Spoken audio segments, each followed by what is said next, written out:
I am continuing in my reading. What I'm doing in this series is to read through the entire standard works of the Church of Jesus Christ of Latter-day Saints. This consists of the Bible, the Book of Mormon, the Doctrine and Covenants, and the Pearl of Great Price. I am continuing reading in a chronological order, according to event, not according to publication or volume, so I'm skipping around a bit as I move along. We continue in the Doctrine and Covenants. We are in now the year 1834. The Saints in Missouri have been driven out of their homes. They are gathering in Clay County now because Jackson and Van Buren County have the mobs ruling. They have made their petitions to the governor, to the courts, the attorney general. In Kirtland, they have established a printing press and have started reprinting the Evening and Morning Star, and they have now organized the first High Council. And what we read last was section 102, which are the minutes of this first meeting of the High Council and the organization of it. That was on the 17th. On the 19th, they have a second meeting, reread the minutes, and accept the minutes as being accurate. And that will bring us up to section 103. And this section heading states, Revelation given through Joseph Smith the prophet at Kirtland, Ohio, February 24th, 1834. Recorded in History of the Church, Volume 2, pages 36 to 39. This revelation was received after the arrival in Kirtland, Ohio of Parley P. Pratt and Lyman Wight, who had come from Missouri to counsel with the prophet as to the relief and restoration of the saints in the lands in Jackson County. Now, before we get into this, there is one brief story I want to mention that happens between sections 102 and 103. So on the 19th, the minutes of the meeting are accepted.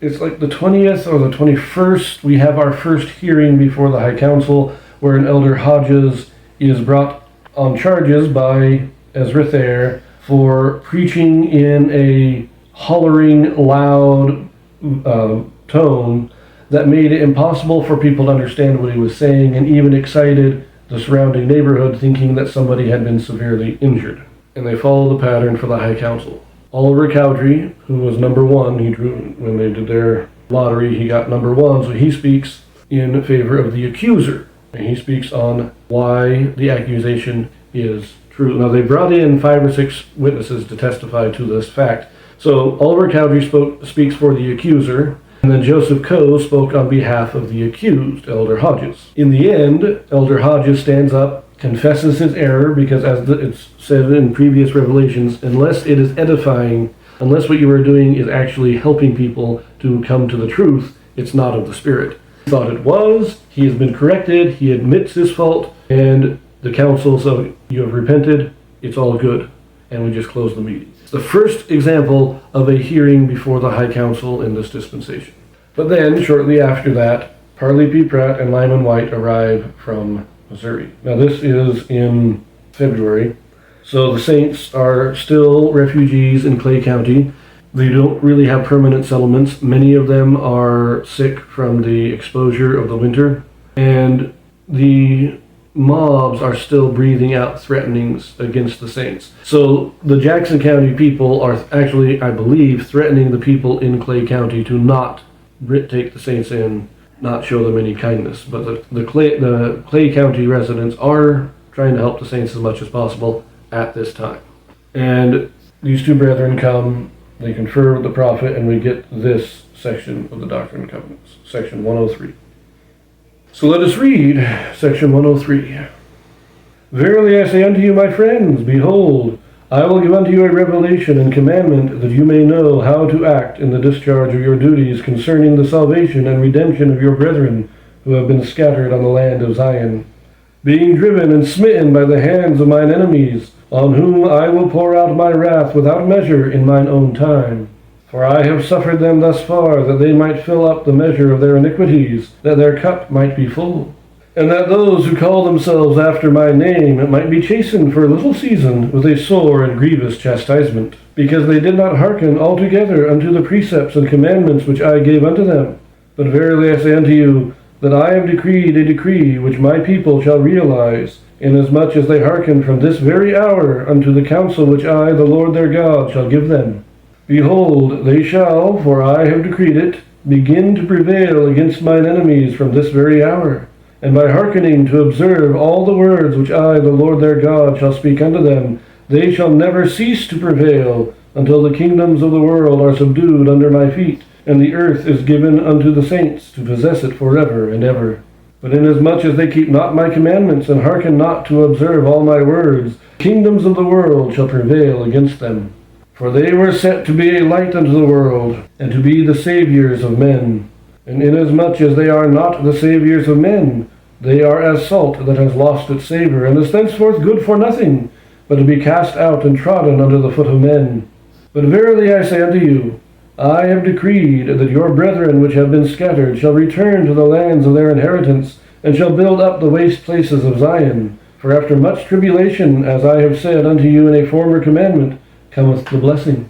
Behold, this is the blessing which I have promised after your tribulations, and the tribulations of your brethren, your redemption, and the redemption of your brethren, even their restoration to the land of Zion, to be established, no more to be thrown down. Nevertheless, if they pollute their inheritances, they shall be thrown down. For I will not spare them if they pollute their inheritances. Behold, I say unto you, the redemption of Zion must needs come by power. Therefore I will raise up unto my people a man, who shall lead them like as Moses led the children of Israel. For ye are the children of Israel, and of the seed of Abraham, and ye must needs be led out of bondage by power, and with a stretched out arm. And as your fathers were led at the first, even so shall the redemption of Zion be. Therefore let not your hearts faint. For I say not unto you, as I said unto your fathers, mine angel shall go up before you, but not my presence. But I say unto you, mine angel shall go up before you, and also my presence, and in time ye shall possess the goodly land.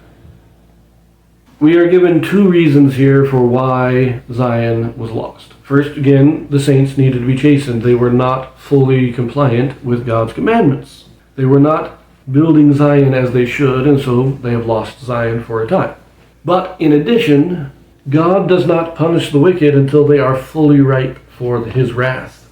If he went in too soon, it would be unjust. So he must wait until it is just for him to pour out his wrath against the wicked. This is why in the Old Testament, when he promised Abraham the land of Canaan, but it wasn't until the time of Moses that this promise was realized, because it wasn't until the time of Moses that the Canaanites were ripe in their iniquity and ready to be cast off.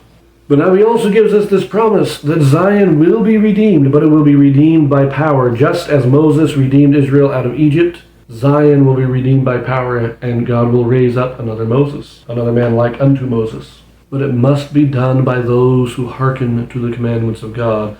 If we are not living a Zion life, then we are not worthy to redeem Zion. Eventually it will be redeemed, though. And I think, as I said, a man like unto Moses will rise. Now that could be Joseph Smith, but they lost that blessing because the saints were not ready for the redemption of Zion. Just like ancient Israel had to wait 40 years in the wilderness before claiming the land of Canaan. But it will happen. But let us continue reading verse 21. Verily, verily, I say unto you, that my servant Joseph Smith Jr. is the man to whom I liken to the servant to whom the Lord of this vineyard spake in the parable which I have given unto you. Therefore let my servant Joseph Smith Jr. say unto the strength of my house, my young men and the middle-aged, gather yourselves together unto the land of Zion, upon the land which I have bought with money, that has been consecrated unto me. And let all the churches send up wise men with their monies, and purchase lands, even as I have commanded them. And inasmuch as mine enemies come against you, to drive you from my goodly land, which I have consecrated to be the land of Zion, even from your own lands, after these testimonies which ye have brought before me against them, ye shall curse them. And whosoever ye curse, I will curse, and ye shall avenge me of mine enemies. And my presence shall be with you, even to avenging me of mine enemies, unto the third and fourth generation of them that hate me. Let no man be afraid to lay down his life for my sake, for whoso layeth down his life for my sake shall find it again. And whoso is not willing to lay down his life for my sake is not my disciple. It is my will that my servant Sidney Rigdon shall lift up his voice in the congregations in the eastern countries, in preparing the churches to keep the commandments which I have given unto them concerning the restoration and redemption of Zion.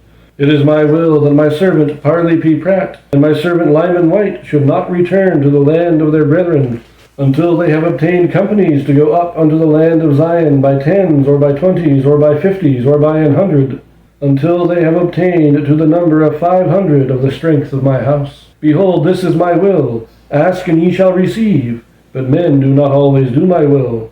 Therefore, if ye cannot obtain 500, seek diligently that peradventure ye may obtain 300. And if ye cannot obtain 300, seek diligently that peradventure ye may obtain 100.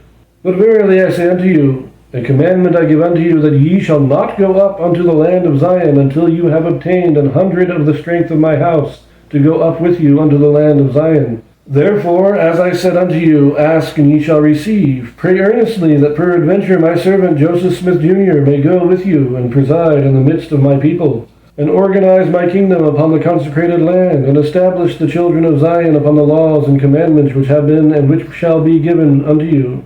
All victory and glory is brought to pass unto you through your diligence, faithfulness, and prayers of faith. Let my servant Parley P. Pratt journey with my servant Joseph Smith Jr., Let my servant Lyman Wight journey with my servant Sidney Rigdon. Let my servant Hiram Smith journey with my servant Frederick G. Williams. Let my servant Orson Hyde journey with my servant Orson Pratt. Whithersoever my servant Joseph Smith Jr. shall counsel them in obtaining the fulfillment of these commandments which I have given unto you, and leave the residue in my hands. Even so, amen. The parable that he is referencing here was given back in 98, section 98, I believe. And that was the parable of the 12 olive trees. And Joseph Smith is the servant commanded to raise the strength of his master's house and redeem the land. Now, this is a commandment to go and redeem Zion. The people are being called, it is now is the time. So they're being told, go among all the congregations of the church throughout the eastern countries and collect both volunteers and money for the redemption of Zion. Volunteers need to be the young or middle-aged men, so nobody too old and nobody too young. This is the battle-ready men. Like in ancient Israel, those who were considered able to go to war were between the ages of, I believe, 20 and 40. And that's kind of what God's saying, that they bring the men who are of an age to go to war. And these men are being sent out in pairs to go and talk to all the congregations and collect volunteers and money. But they're not to go to Zion until they have at least 100 men. God wants 500. 300 is okay. 100 is bare minimum. You don't go unless you have 100. And we'll see that there is a lot of resistance to this commandment. There's a number of men, and we do get Zion's camp, and we'll talk about that in future videos, but you don't get the zeal that God is wanting. And we're going to leave that here. So we pick it up in section 104 next. I'm going to do another bit of a time jump there, and I will see you then.